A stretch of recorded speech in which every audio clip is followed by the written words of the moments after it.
The alarm hit before I even opened my eyes. Red light, freezing air. My lungs burned the second the chamber doors sealed shut behind us. This was it. The Class 9 blizzard drill. The one instructors whispered about like it was a curse. The one that broke cadets twice as strong as me. I was Kalen Voss, third-year cadet, and I had trained for 11 months for this single hour. Wind roared through the simulation dome, sharp enough to slice skin if we weren't sealed in our thermal suits. Visibility dropped to nothing. Snow came sideways, not down. My suit display blinked a warning. Core temperature falling fast. Around me, 52 cadets scattered into the whiteout, screaming coordinates to each other, trying to find shelter markers buried somewhere in that storm. This was supposed to be survivable. That was the whole point of the drill. Survivable, but barely. Within 4 minutes, someone collapsed to my left.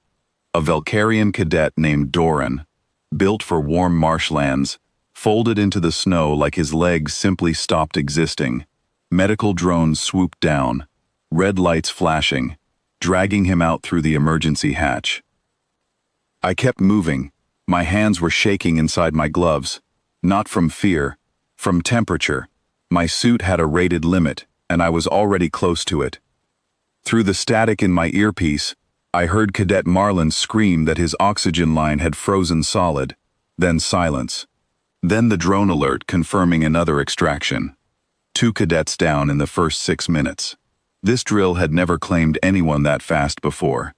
I pushed through a wall of ice fog, boots crunching into snow that reached my knees, and that was when I saw her. Nora Whitfield, the exchange cadet, the one everyone in our unit whispered about because she came from a planet nobody had ever heard of before 3 months ago. She sat on a low outcrop of rock, completely exposed to the wind, with her hood down. Her hood down. In a Class 9 blizzard drill. I nearly screamed at her to cover up, but the words caught in my throat because she wasn't shaking. She wasn't struggling. She was humming. Actually humming. Low and cheerful, while stacking small chunks of frozen debris into a neat little pyramid shape in front of her. I thought the storm had confused my vision. It hadn't. She noticed me and waved like we'd bumped into each other at a cafeteria line instead of the middle of a lethal training exercise. "I'm building a fire pit," she said, voice completely calm through the wind.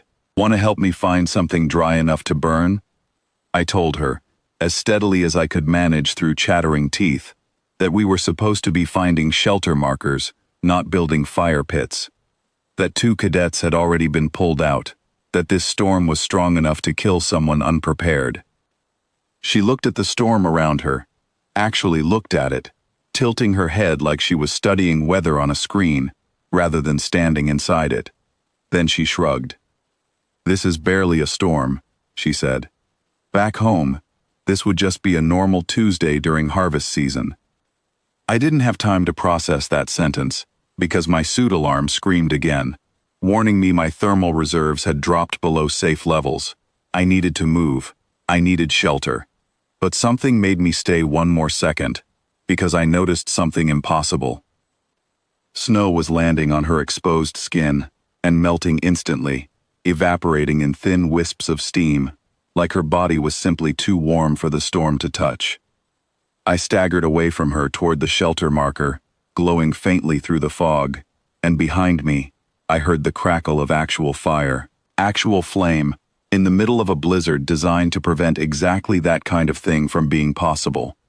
By the time I reached the shelter dome and collapsed through the hatch, gasping as warm air hit my lungs, the instructors were already in chaos. Cadet after cadet stumbled through that hatch, frostbitten, shaking, some crying from the pain of thawing fingers. The drone counter on the wall kept climbing. 10 extractions, 20, 30. Instructor Callum Reyes stood at the control console, face pale, watching numbers rise on his display like they were attacking him personally. "This has never happened before," he muttered to another instructor beside him. "Not this many, not this fast." By the time the storm cycle ended, 52 cadets had failed the drill. 52, out of a class of 60. Extracted, treated for hypothermia, marked incomplete on their record. I was one of them. My suit had failed its thermal threshold 4 minutes before the timer ended, forcing an automatic extraction I didn't even choose. We sat wrapped in warming blankets in the recovery bay, humiliated, exhausted, some cadets still shivering uncontrollably. The whole room had the mood of a funeral. Then the outer doors slid open, and Nora Whitfield walked in. No blanket, no shivering, snow still melting off her shoulders in lazy drips. She looked like she'd just come back from a light jog. The room went silent. 52 failed cadets stared at the one who hadn't just survived the storm, but seemed to have enjoyed it. Instructor Reyes approached her, clipboard in hand, visibly trying to keep his professional composure. "Cadet Whitfield," he said, "you completed the full drill objectives with the lowest recorded thermal stress in this academy's history. Do you have any comments for your debrief report?"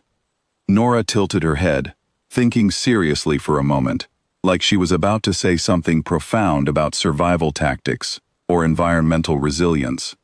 "Yeah," she said. "Why didn't the supply kit have marshmallows?" The silence that followed was the loudest silence I've ever experienced. Reyes blinked. "Marshmallows," he repeated, like the word itself confused him. "I built a fire," she explained, completely serious. "A good one, too. Nice and steady. But there was nothing to roast over it. Kind of a waste of a perfectly good fire, if you ask me." Someone near me let out a strangled laugh, the kind that comes out when you don't know whether to cry or collapse from disbelief. 52 of us had just been dragged out of that storm half frozen, and she was upset about snack logistics. Reyes rubbed his temples like he'd aged several years in that single conversation. He asked her, carefully, whether she understood the drill was designed to simulate a life-threatening Arctic environment. Nora nodded. "Sure," she said. "It just wasn't really that threatening. Kind of chilly, honestly. Nothing like home." That single sentence sent a ripple through the recovery bay. Every cadet who could still move turned to look at her. I asked her, my voice still hoarse from the cold, what her homeworld was actually like, if this counted as mild weather to her. She smiled like she loved that question. Her planet, she explained, cycled through extreme seasons that would count as planetary disasters anywhere else in known space. Windstorms strong enough to move buildings, ice seasons that froze entire coastlines solid within days. And that wasn't even mentioning the wildlife, creatures that treated humans as just another obstacle to get past, not a guaranteed meal. "Growing up," she said, "you learned to handle a bad storm before you learned to ride a bike. It wasn't dangerous to us, it was just Tuesday." The room stayed quiet, processing that. Somewhere behind me, a cadet muttered, "That must be an exaggeration." It wasn't. That much became clear over the following days. Word of the drill spread through the entire academy within hours. 52 failures in one class, a new record, and the single cadet who passed with almost no physical strain hadn't even taken the exercise seriously enough to fear it. She had spent the deadliest drill on record, treating it like a weekend camping trip, complete with fire, and, in her opinion, a criminally missing snack. Instructors from other departments came just to review the footage. I watched some of them rewind the same section over and over, the part where snow melted off her skin before it could even settle, replaying it like they thought it might reveal some hidden trick or malfunction. There was no trick. That was simply what her species was built to endure. A week later, the Academy quietly issued a curriculum revision notice. Class 9 difficulty calibration would be reviewed to account for what the notice vaguely called extreme physiological variance among certain enrolled species. Nobody needed to ask which species that meant. And in a detail that spread through every barracks faster than the official notice itself, the revised supply kit for future extreme environment drills now included an optional recreational snack allowance. Officially, it was listed under morale support provisions. Unofficially, Every cadet in the academy started calling it the Whitfield Clause. I saw Nora again a few days later in the mess hall, calmly eating a plate of food twice the size of anyone else's, completely unaware that her casual complaint had rewritten academy policy. I asked her if she knew people were calling it that now. She grinned, clearly delighted. "Good," she said. "Next storm, I want actual marshmallows. Not that synthetic stuff either. The real kind." I laughed despite myself, still half amazed that 52 of us had barely survived what she considered a relaxing afternoon. Sitting there, watching her eat like she hadn't just walked through what the rest of us called one of the deadliest simulations in the Academy's history, I understood something that no lecture could have taught me. Some species feared the storm. Hers had learned, generations ago, to build a fire in the middle of one and simply wait for someone to bring snacks. And somewhere out among the stars, an entire planet full of people just like her were living through worse, every single day, without ever once thinking of it as extraordinary. That thought alone kept me awake longer than the blizzard ever could.